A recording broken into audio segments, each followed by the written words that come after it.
புரியுதுங்களா? சரியான நபரையும் பிரைஸ் பண்ணுங்க, சரியில்லாத நபரையும் பிரைஸ் பண்ணுங்க. சரியில்லாத நபர் நான் ஏன் பிரைஸ் பண்ணணும்னா அதுக்கான காரணத்தை நான் சொல்றேன். உண்மைதானே? இப்போ ஒரு நபர் அவங்களோட வயசு உங்க வயசு கிட்ட அவங்க வித்தியாசம் இருக்கும், பெண்ணா இருப்பாங்க ஆனா ஏதோ ஒரு மாறி இருக்கும், ஒரு காரணம். அவங்களுக்கான உன்னோட சூழல் மாறி இருக்கும். உண்மைதானே? அவன் வளர்ந்து வர விதத்தினால அவனோட அறிவுத்தன்மை கொஞ்சம் கூட்டதும் குறைச்சதுமா இருக்கும். அதனாலதான் அங்க நடக்கும்.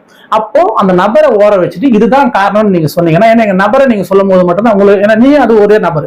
இப்ப நபரை நீ சொல்லும் போது மட்டும்தான் உங்களுக்கு டிஸ்டர்பன்ஸ் தான் தெரியும். நபருக்கு காரணம் இதுதான் உங்களுக்கு காரணமா இருக்கும், தான் அப்படி பண்றாங்க அப்படின்னு சொல்லும்போது இங்க எந்த டிஸ்டர்பன்ஸும் பெருசாகாது. அப்ப அவங்கள நம்ம பிரைஸ் பண்ற மாதிரி இருக்கும். அவங்களுக்கு அந்த நிகழ்வு இல்லாம அவங்களும் சரியா மாற்றுமே, அவங்களுக்குள்ள பெரிய மாற்றம் வரும். அவங்க சரியானவங்க தான் நீ சொல்லும் போது அந்த நிகழ்வு நடக்குது இல்லையா, அவங்களுக்கு அதை மாற்றி வார்த்தை கூட வாய்ப்பா இருக்கும். என்னோட ஸ்கூல் இதுல ஒரு விஷயம் நடக்கும்யா. ஒரு சில பசங்க எல்லாம் ஒண்ணுமே இல்லைன்னு ஒதுக்கி வச்சு அந்த மாதிரி பசங்க எல்லாம் இருப்பாங்க.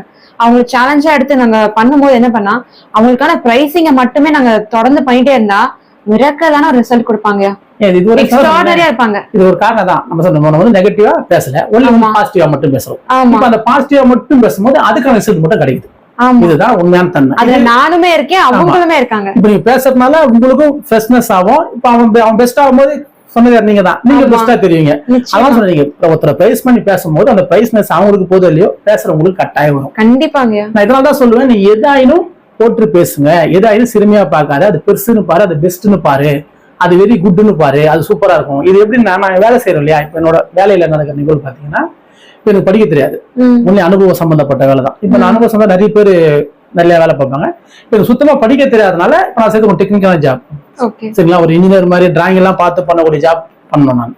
ஆனா நான் பண்ணுவேன்.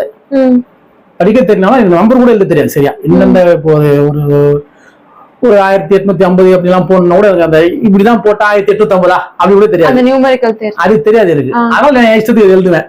எழுதிட்டு ஒரு ஜீரோ போட மாட்டேன், ஒருத்துல ஒண்ணு போட மாட்டேன். ஒண்ணு போட்டா தான் அது வரும், ஜீரோ போட்டதா நான் சொல்லுவேன். எனக்கு தெரியும், ஆனா நீ பாத்துட்டா சிரமம் பாத்துக்க, ஏன்னா நான் தான் பண்ண போறேன். ஆனா நீ சொன்னதுக்கு நான் மாத்தி பாப்போம், அப்புறம் மாத்தி போடும். ஆனா இந்த மாதிரி இருக்கிற ஒரு பர்சன் இந்த மாதிரி தான் செய்யறாரு. ஆனா எல்லா வேலையும் நல்லா பர்ஃபெக்டா செய்ய முடியும். அதுக்கு ஒரு காரணம் பாருங்களேன். நீ சொன்னீங்க பிரைஸ் பண்ணுன்னு சொல்லி, இந்த பிரைஸ் நான் சூப்பரா பண்ணுவேன். எப்படி பண்ணுவேன்னா, நான் ஒரு கம்பெனி வச்சிருக்கோம், நம்ம கம்பெனி வச்சும் ஒரு 4 கான்ட்ராக்ட் வேலை செய்யும். நான் எல்லா கான்ட்ராக்ட்ல வேலை செய்யறதும் நம்ம எல்லாத்தையும் பாக்குற மாதிரி சூழல் இருக்கும். நம்ம எல்லாத்தையும் அவன் வேலை செய்ய பார்ப்பேன், சூப்பரா இருக்குது, இது எப்படி செஞ்சாங்க, எனக்கு உண்மையில அப்படிதான் தோணும். எது எடுத்தாலுமே எப்படி செஞ்சாங்க, செம்மையா செஞ்சிடாம, இது மாதிரி நம்ம கிட்ட கொடுத்தா கஷ்டம், சூப்பரா அப்படிதான் தோணும். அது எந்த வேலையை பார்த்தாலும் நான் இவங்கள்ட்ட சொல்லுவேன், சூப்பரா செஞ்சுக்கிறாங்க பாருங்க. ஏன் நீங்க அதோட சூப்பரா பண்ணுங்கன்னு என்ன கூட சொன்னேன், நீங்க நல்லா பண்ணுங்க. எனக்கு அப்படி தோணாது. என்னமா பண்ணிட்டாயா அப்பா, நம்மளுக்கு வேலையை கொடுத்தா கஷ்டம் போல அப்படின்னு தோணும். இந்த தோன்றல் என்ன பண்ணும்னா என்ன சரியா வேலை பார்க்க வைக்குது.